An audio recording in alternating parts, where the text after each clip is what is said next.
Miss तारा तो अपनी हार मान लेती है और सर झुका देती है कि मैं माफ़ी चाहती हूँ जो कुछ भी मैंने कहा है, और उठकर कहती है कि ज़रा मुझे बताइए तो आपको ये सब कुछ कैसे पता चला है, आपने कौन सी किताब पढ़ी या कहाँ से नॉलेज हासिल की है। जिस पर आरव आगे आके सब कुछ बताने लग जाता है कि ये एंटिक इसने बनाई है, इसने इस्तेमाल की है, ये है वो है वगैरह वगैरह। पर एक पिलो को देख करके कहता है कि ये भी फेक है। वो पूछते हैं कि कैसे। दद्दू कहता है कि ऐसा कैसे हो सकता है, ज़रा हमें वजाहत तो देना। वो बताने लग जाता है कि एक बार प्रिंस और प्रिंसेस के बीच में पिलो फाइट होने लग गई थी और उसी बीच में उसका एक कोना टूट गया था। तो इसका मतलब ये है कि ये नकली है क्योंकि इसका कोई कोना टूटा हुआ नहीं है। जिस पर वो कहते हैं कि अरे वाह, तुम्हें इतनी नॉलेज कैसे पता है, इतनी नॉलेज तो हमें भी नहीं है। बाकी सब उसकी खूब तारीफें करते रहते हैं, उसके घर वाले इस बात पे यकीन ही नहीं करते हैं।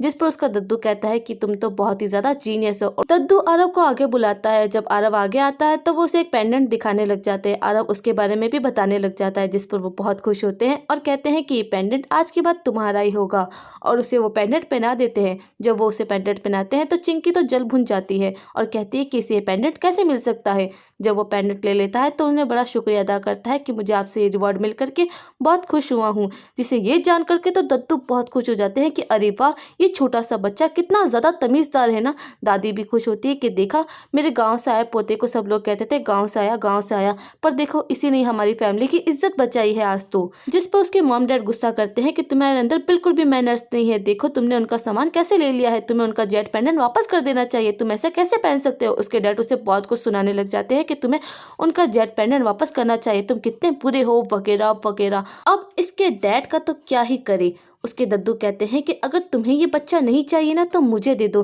क्योंकि मुझे तो ये बच्चा बहुत ही ज़्यादा पसंद आ गया है, मैं इसे अपने साथ रख लूँगा और खूब कामयाब इंसान बनाऊंगा। जिसे सुनने के बाद तो वो लोग चुप हो जाते हैं। ये सब होने के बाद में तो उसके घर वाले जल भुन करके बैठे हुए होते हैं और कहते हैं कि उसने तो आज हमारी पार्टी में बहुत बेइज्जती की है, हमें मारा पीटा और दादी ने भी उसी की साइड ली है, ऊपर से उसे इतना अच्छा जेट का पेंडेंट भी मिल गया। दादी भी अपने पोते को लेकर के आ जाती है और आकर के अपने पास वाली सीट पे उसे बैठाती है। जिस पर सभी कहते हैं कि दादी आप तो फेवरिज्म कर रही हो, आप अपने एक पोते को सबसे ज़्यादा प्यार कर रही हो और बाकी सबसे नहीं कर रही हो।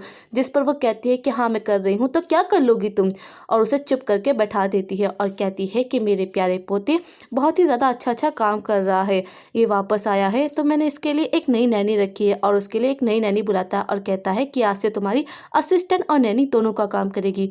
वो नैनी आते ही सब बता देती है कि इनका रूम तो बेसमेंट में है, मैंने जब देखा तो मुझे यकीन नहीं हुआ।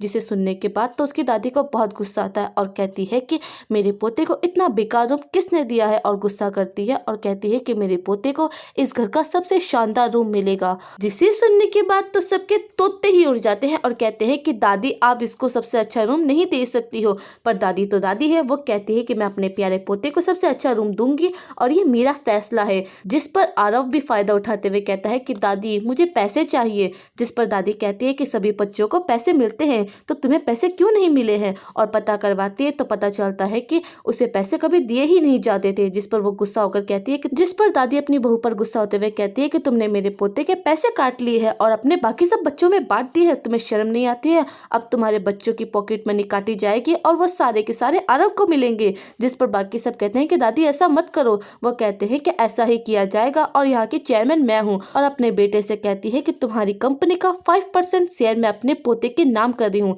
ये सुनने के बाद तो उसके पापा को दिल का दौरा ही पड़ने लग जाता है और कहते हैं कि आप ऐसा नहीं कर सकती है, भला मेरे पास सिर्फ 30% शेयर है, अगर आप वो भी 5% उसे दे देगी तो मेरे पास क्या बचेगा।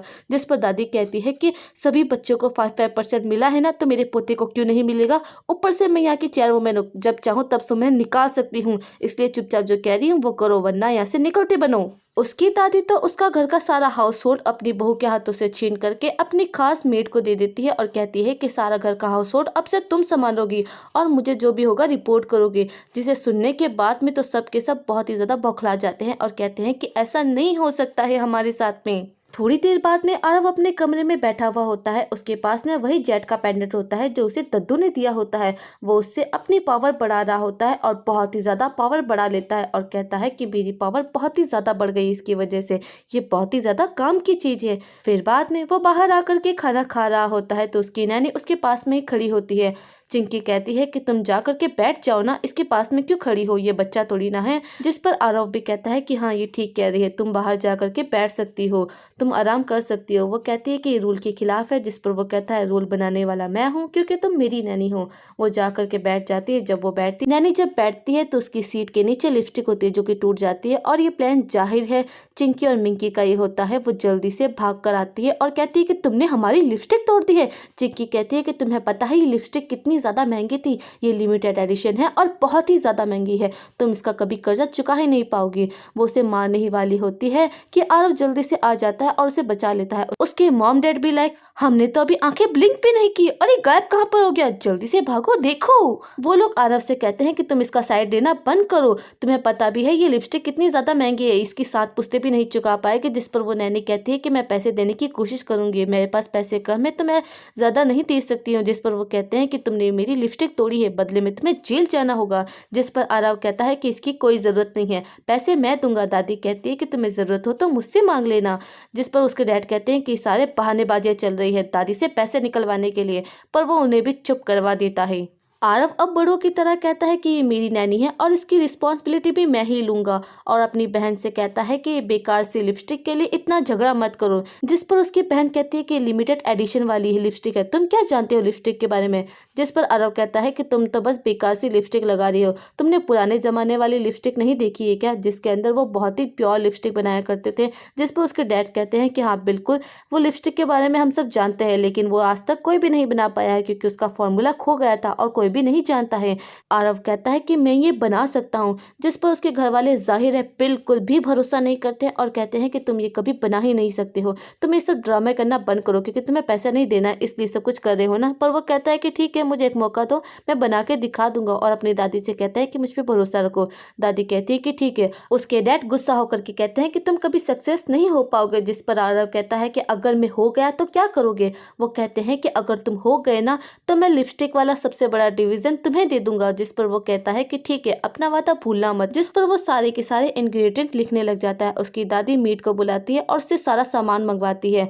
जिस पर वो कहता है कि अब मैं बनाने की तैयारी करता हूँ। वो बना रहा होता है। जॉली कहता है कि क्या वो बना पाएगा। जिस पर चिंकी कहती है कि ऐसा कभी हो ही नहीं सकता है, अगर वो बना सकता है तो कोई भी बना सकता है। जिस पर आरव पीछे से आता है और कहता है कि लो मैंने बना ही ली, और अपनी दादी को दिखाता है। दादी देख कर कहती है कि अरे वाह, ये तो वही शेड है, वही कलर है जो पुराने जमाने में रोज ब्लूसम का यूज होता था, और बहुत खुश हो रही होती है। बाकी सब कहते हैं कि ये फेक है, ये फेक है, ये असली नहीं हो सकती है, और खूब ज्यादा टेस्टिंग करने लग जाते हैं। पर दादी कहती है कि ठीक है, अब फाइनल सॉल्यूशन एक ही निकालते हैं, और चिंकी को कहते हैं कि तुम अपने लिपस्टिक के बदले में ये लगा के देखो। जब वो लगाती है तो कलर बहुत ही ज्यादा प्यारा आता है, जिसे देखकर तो वो बहुत ही खुश होने लग जाते हैं कि तो वाकई में रोजबेरी वाला कलर है, ये कितना ज्यादा प्यारा लग रहा है ना। जिस पर उसकी मॉम कहती है कि बेटा मुझे भी देना जरा, पर वो मना कर देती है कि नहीं मैं इसे नहीं दूंगी, अब ये मेरी है, और कहती है कि अगर आपको चाहिए तो इससे मांग लो। जिस पर वो खुश होने लग जाता है। जिस पर उसकी दादी कहती है कि आरव अब तुम जीत गए हो तो लिपस्टिक डिवीजन तुम्हारा हुआ। जिस पर उसके डैड कहते हैं कि मैं नहीं मानता हूँ, पर वो गुस्सा होकर कहती है कि तुम ही ने तो बच्चे से शर्त लगाई थी, अब तुम मना कर रहे हो, बच्चे तुमसे क्या सीखेंगे, तुम्हें अभी के अभी उसे ये डिवीजन देना होगा और मैं तुम्हें वहाँ का मैनेजर बना दूंगी बेटा। जिस पर वो खुश होकर कहता है कि दादी मैंने तो नया प्रोडक्ट भी सोच लिया है कि क्या लॉन्च करूंगा। जिस पर दादी और भी ज्यादा खुश होने लग जाती है। अब हमें कंपनी का सीन दिखाया जाता है जहाँ पर 2 लेडीज बैठ करके बातें कर रही होती है। उसमें से एक का नाम अंजलि होता है जो कि इस कंपनी की डायरेक्टर होती है। दूसरी औरत कहती है कि मैंने सुना है वो बच्चा अभी 6 साल का है और वो भी गांव से आया है, अभी तक तो उसे कुछ आता भी नहीं है, और वैसे भी हमारा डिपार्टमेंट अच्छे से काम कर तो नहीं रहा है, शायद वो लोग ये डिपार्टमेंट बंद करना चाहते हैं, इसी वजह से वो लोग एक बच्चे को भेज रहे हैं, क्या तुम इसका इस्तकबाल करने जाओगी। जिस पर अंजलि कह देती है कि मेरे पास टाइम नहीं है, मैं नहीं जाऊंगी। यहाँ दूसरी जानिब आता है और देखता है कि उसका वेलकम करने के लिए कोई भी नहीं आया होता है। तो वो अपनी नैनी से कहता है कि जरा मुझे बताओ तो कोई मेरा वेलकम करने क्यों नहीं आया है, क्या किसी को नहीं पता है कि मैं आने वाला हूँ। वो कहती है कि मैंने तो सबको बताया था पर पता नहीं कोई क्यों नहीं आया है। वो रिसेप्शनिस्ट से पूछते हैं कि बताओ कोई क्यों नहीं आया है। जिस पर वो कहती है कि हम बच्चे से बात नहीं करते हैं। जिस पर उसे गुस्सा आता है और वो कहता है कि ठीक है तुम्हें अभी के अभी मैं फायर करता हूँ। ये सुनने के बाद तो वो औरत पागल हो जाती है और जल्दी से डायरेक्टर को फोन करके कहती है कि वो बच्चा कोई आम बच्चा नहीं है, मुझे खड़े खड़े ही फायर कर दिया है और बातों से तो कहीं से भी नहीं लगता है कि वो बच्चा है। जिस पर वो डायरेक्टर डर जाती है और अपने आसपास देखकर कहती है कि वो बच्चा कोई आम नहीं है, जल्दी से खड़े हो जाओ, मैनेजर आने वाले हैं। जिस पर उसकी बात सुनकर सब खड़े हो जाते हैं। अब वहां पर एक बंदा आ जाता है और कहता है कि तुम लोग इतने परेशान क्यों हो रहे हो। डायरेक्टर कहती है कि जल्दी से आप तैयार हो जाइए क्योंकि वो बच्चा आ चुका है। जिस पर वो कहता है कि परेशान होने की क्या ज़रूरत है, मैं उसकी फैमिली का रिलेटिव हूँ, मैं बच्चे को ऐसे समझा दूंगा, वो समझ जाएगा। जिस पर वो कहती है कि वो कोई आम बच्चा नहीं है, बहुत खतरनाक है। जिस पर वो कहता है कि उसकी मॉम ना मेरी बेस्ट फ्रेंड है, वो मुझे कुछ नहीं कहेगा। अब वो आदमी वहां पे खड़ी लेडीज से कहता है कि जो मेरे साथ चलेगा वो फायदे में रहेगा। दो लेडीज भागी भागी आती है और कहती है कि हम चलेंगे और उसके साथ वहां से चली जाती है। वो बेचारी परेशान हो जाती है डायरेक्टर और जल्दी से सबको ले करके आरव के इस्तकबाल के लिए जाती है। वो नीचे जा करके आरव का वेलकम करती है। जिस पर वो कहता है कि तुम कौन हो। वो कहती है कि मैं डायरेक्टर हूँ। दूसरी वाली लेडी कहती है कि मैं डेप्यूटी डायरेक्टर हूँ। जिस पर आरव कहता है कि मेरी दादी ने जिस आदमी से मिलने को कहा था वो कहाँ पर है। जिस पर वो बहाना बना देते हैं कि वो बहुत ज़्यादा बिजी है काम में। वो कहता है कि मेरे इस्तकबाल के लिए भी नहीं आया, इतना ज़्यादा कैसे बिजी हो सकता है, मैं छोटा हूँ, इसका मतलब ये नहीं है कि मुझे बेवकूफ़ बनाया जा सकता है। और सीधा उसके रूम के पास में पहुँच जाते हैं और कहते हैं कि दरवाज़ा खोलो। जब दरवाज़ा नहीं खुलता है तो वो कहता है इसे तोड़ो। अंदर वो तो बड़े ही मज़े से उन लड़कियों के साथ खेल रहा होता है और बाहर आरव जोर से एक किक करता है और उसकी पावर की वजह से वो दरवाज़ा वहीं पर ही टूट जाता है। जिसे देख करके वो लोग हैरान हो जाते हैं कि 6 साल के बच्चे ने इतना बड़ा दरवाज़ा कैसे तोड़ दिया है।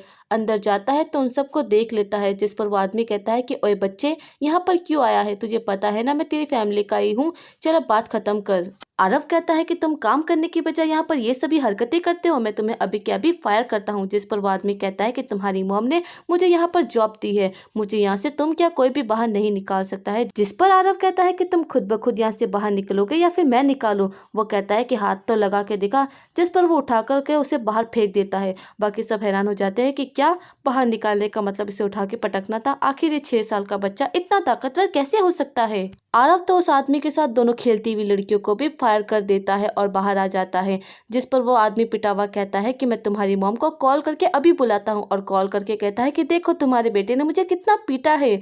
जिस पर वो दोनों औरतें सोचती है कि सर आप बैठ जाइए ना।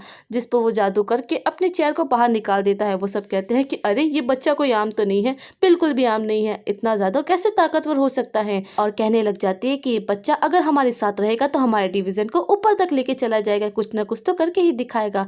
अब उसके बाद में उसके मॉम डैड भागे भागे आते हैं और कहते हैं कि तुम कभी भी नहीं सुधर सकते हो, तुम्हारी हिम्मत कैसे हुई हमारी कंपनी के लोगों को फायर करने की, तुम जो चाहे वो नहीं कर सकते हो। जिस पर उसके डैड गुस्सा करते हुए कहते हैं कि तुम्हें तो मॉम ने यहाँ पर गलत ही भेज दिया है, तुम्हें यहाँ पर होना ही नहीं चाहिए था, तुमने पहले ही दिन पे लोगों को मारना पीटना स्टार्ट कर दिया है और ऊपर से इतने सारे लोगों को फायर भी कर दिया है। मैं सीईओ होने के नाते तुम्हें अभी फायर कर रहा हूँ। जिस पर आरव साफ साफ कह देता है कि मुझे यहाँ पर दादी माँ ने भेजा है, ना कि आपने, आप कोई भी नहीं होते हो उनके सामने और मैं यहाँ से कहीं पर भी नहीं जाऊँगा। जिस पर वो गुस्सा करते हैं और मारने लगते हैं तो आरव उसका हाथ पकड़ लेता है और कहता है कि पिछली बार वाली मार भूल गए हो क्या, इस बार तो तुम्हारा हाथ तोड़ ही दूंगा। और छोड़ करके कहता है कि आज मेरा मूड अच्छा है इसलिए सिंगल पीस में वापस जा रहे हो, वरना अगली बार मैं 2 पीस में वापस करके भेजूंगा। पर उसकी मॉम भी गुस्सा करती है कि तुम अपने पापा के साथ में ऐसा कैसे कर सकते हो। जिस पर वो कहता है कि आप बीच में मत बोलिए, अभी तो आप कुछ और बात कर रही थी और अभी अभी में आप बात पलट रही है, आप अपनी बात पे टिक क्यों नहीं जाती है। और उन्हें भी बहुत कुछ सुना देता है।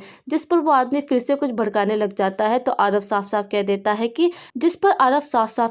है कि आप इस आदमी की बातों पे यकीन कर रहे हैं, जबकि आपको मेरी बात सुन लेनी चाहिए थी कि हुआ क्या है और क्या नहीं हुआ है। ये आदमी औरतों के साथ में अंदर मस्तियाँ कर रहा था, गेम खेल रहा था, डांस कर रहा था और आप कह रहे हो कि मैंने इसे क्यों फायर किया, कोई वजह नहीं है, मेरे पास साफ साफ वजह है। जिस पर वो आदमी कहने लग जाता है कि ये झूठ कह रहा है, मुझ पे झूठे इल्जाम लगा रहा है। जिस पर आरव साफ कहता है कि मैं कोई इल्जाम नहीं लगा रहा हूँ और अपनी नैनी से कहता है कि जल्दी से वो वीडियो दिखाओ, क्योंकि उसकी नैनी ने उसकी वो हरकतें करते हुए वीडियो रिकॉर्ड कर लेती है और वो सबको दिखा देती है। जिस पर वो आदमी शर्मिंदा हो जाता है कि सॉरी मैंने बहुत बड़ी गलती कर दी है। जिस पर वो आदमी कहता है कि तुम्हारा बेटा कितना बदतमीज है, तुम्हें इसे कंट्रोल करना चाहिए। तो आरव उसकी मेन पार्ट पे किक कर देता है और उसे जमीन पर पटक देता है और कहता है कि अब आया ना मजा। उसकी मॉम कहती है कि बस करो, ऐसा मत करो। जिस पर वो उसे थप्पड़ में लगा देता है। उसकी मॉम और कुछ कहती है तो वो उसे और थप्पड़ लगाता है। वो उसे इतने थप्पड़ लगाता है जिस पर बाकी सब कहते हैं कि इतना इतना छोटा बच्चा होकर भी कितना फियरलेस है, और हंसने लग जाते हैं। जिस पर वो उस आदमी को मारता ही रहता है, मारता ही रहता है, मारता ही रहता है, कम से कम मार मार के उसके गाल सुझा देता है। उसकी मॉम और कुछ कहने लग जाती है, जिस पर वो आदमी कहता है कि रुक जा मेरी माँ, चुप हो जा, जैसे ही तू कुछ बोलती है ये मुझे मारता है, तुम तो चुप ही कर जाओ। जिस पर उसकी मॉम चुप कर जाती है, पर वो आखिर में फिर उसे थप्पड़ लगा देता है और कहता है कि ये सारी हरकतें करने के लिए। अब वो खड़ा होता है तो उसके डैड कहते हैं कि बेटा बेटा मेरे हाथ का भी कुछ इंतजाम कर दो, इसे ठीक कर दो। जिस पर वो उसके हाथ को भी ठीक कर देता है। तो अब उसके डैड उसकी सीधी सीधी बातें सुनने लग जाते हैं।